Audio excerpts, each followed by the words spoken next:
What happened to you? I got maced. You got maced. By the police. And what happened? You were trying to go inside the Yeah, Capitol? I made it like a foot inside and they pushed me out and they maced me. What's your name? Where are you from? My name is Elizabeth. I'm from Knoxville, Tennessee. And why did you want to go in? We're storming the Capitol. It's a revolution. Thank What in holy white lives matter is going on at the Capitol building? Is this lady really trying to play the victim here?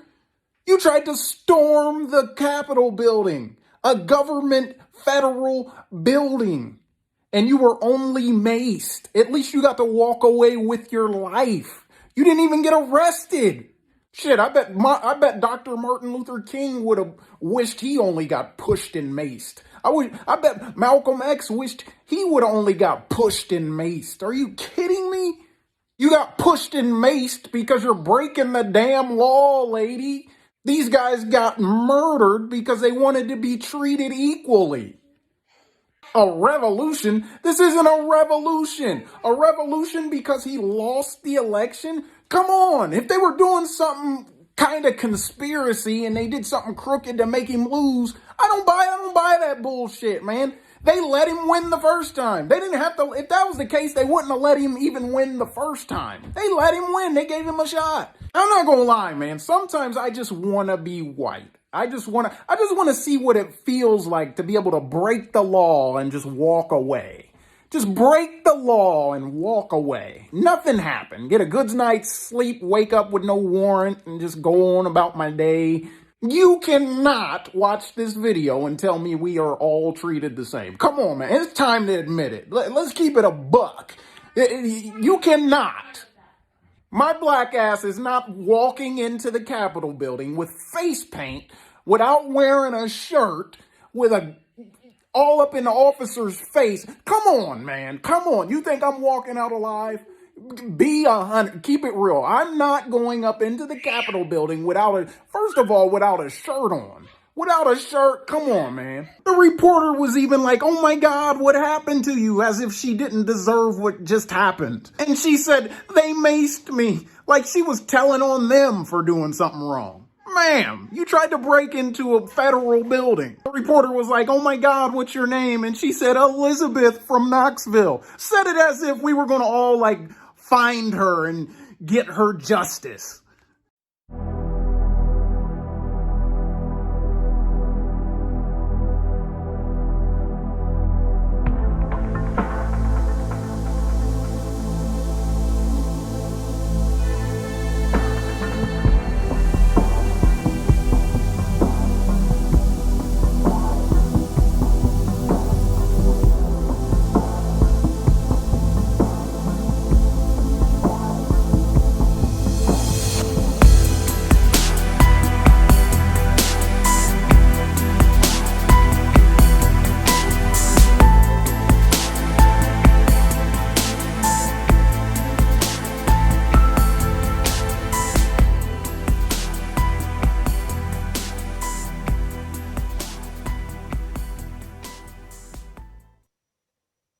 Yes, I do think that this would be a great conversation. We can't express what our views are, whereas white Christians or evangelicals, so to speak, they are married to they marry religion and politics like this. Well, in the 60s, we worked with cities, we worked with pastors. We had a Ford Foundation grant, $500,000, work with 10 pastors in 20 cities, or maybe it was 10 pastors in 10 cities, but anyway, and we did such a good job. And the first city we picked was Cleveland, because they had a riot. And Dr. King wanted to demonstrate that nonviolence that we could work with Northerners. And so we moved into Cleveland, and we went door to door organized the kids who were in the gangs and who had been in the riots. We had nonviolent workshops for them.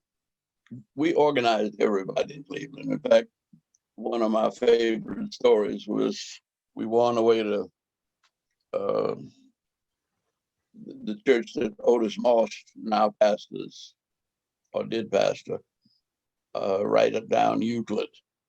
And we stopped at the corner for a red light, and there were some ladies of ill repute, supposedly, standing there, and they saw Martin Luther King, and they said, "Old Uncle Tom Pimp King, we don't need your black ass in Cleveland.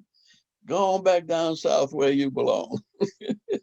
And Martin just got out of the car, and he went up to them, and they were embarrassed because he stopped, and he said, "No, no, no, you don't have to apologize." He said, "I would just like to I wish I had the time to explain to you why we're here and what we're trying to do.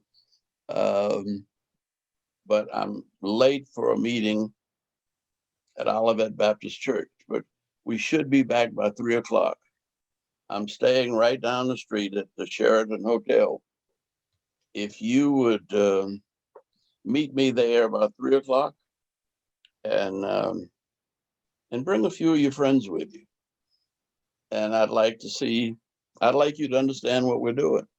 So when we got back, there must have been 30 hookers in the lobby of the hotel. And they were saying, "Martin Luther King told us to come down here to meet with him." So I went in and they had a big boardroom right off the lobby. And I said, "Excuse me, sir, but we'd like to rent this room and you supply us with some coffee and donuts or whatever you have ready. Just, we need to serve these people something to eat while we meet with them." And when he got through talking to them, I mean, he started off saying that,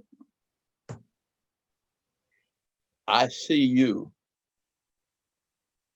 as intelligent women who never had the opportunity to develop your skills and have good jobs and training." And said, "I may be wrong, but I don't think any of you is really enjoying making a living this way." And he said, "But it's not your fault. It's the society. You didn't vote, and your parents didn't vote. And so they had nothing to say about the kind of schools you went to. So, and many of you probably came here from down south where it was even worse." But anyway, we spent about 2 hours, and by the time we got through, we had a team of organizers that took over the whole, what do they call it? I forget what that, well, it was Euclid Avenue and that neighborhood, but we organized that city so well that Carl Stokes became the mayor. And we had nothing to do with his campaign. We just organized the community.